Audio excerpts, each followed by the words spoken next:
بسم الله الرحمن الرحیم یا رب صلی وسلم دائما ابدا علی حبیبک خیر الخلق كلهم. د اجرا په سلسله کې نننی سبق زمونږه مرکبی توصیفی دی. مرکبی توصیفی چې یو کلمه کې دوا یا دونه زیات کلمات راشي او دا خپل منځ کې موصوف صفت جوړیږي. نو اولنی جز ته موصوف او دویم ته صفت ویل کیږي.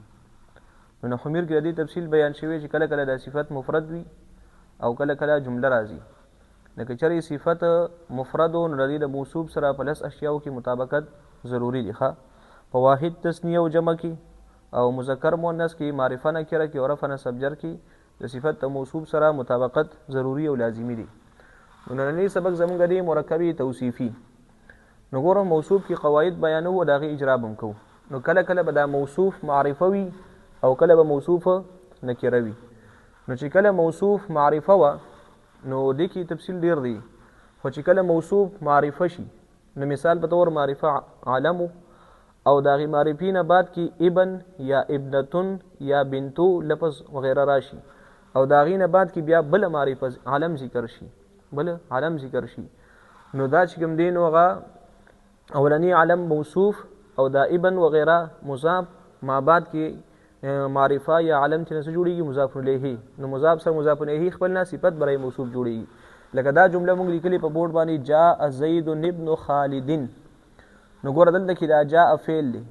جاء فعل زید نو دا موصوف دی. ګور دا اوس معرفه ده کنه علم دی او د علم نه بعد ابن راغلی. نو قاعده دا ده چې کله د علم نه بعد کې ابن لفظ راشي یا بنتون ابنتون وغیرہ او دا غینه بعد کې بل علم ذکر شي نو ګور دا زید به موصوف شي دا ابن بس شي دا به مضاف او خالدین به مضاف الیه. نو ګور دا ابن مضاف او خالدین مضاف الیه شه. نو مضاف په سره د مضاف الیه خپل نه دا به صفت شي او زید ورته موصوف شو. نو موصوف سره د صفت خپل نه دا فاعل شه د فار د جاء فعل او فعل سره د پای خپلنا جمله فعلیه خبریه شو.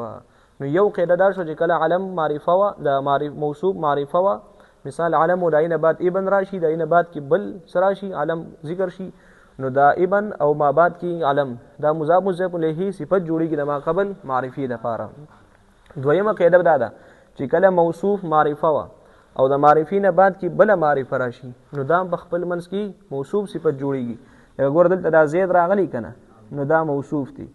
موصوف دا ځکه جوړیږي موصوف چې د دینه بعد کې بل معرفه راغلی. نو العالم دی کنه دا اسم فاعل دی دا اسم او دی کې هو ضمیر دی. نو دا شبه جمله شو شبه جمله اسمیه نو دا صفت شو او دا زید ورته شو موصوف شو. نو موصوف سره د صفت خپلنا دا چې کوم دین مرکبی توصیفی جوړ شو.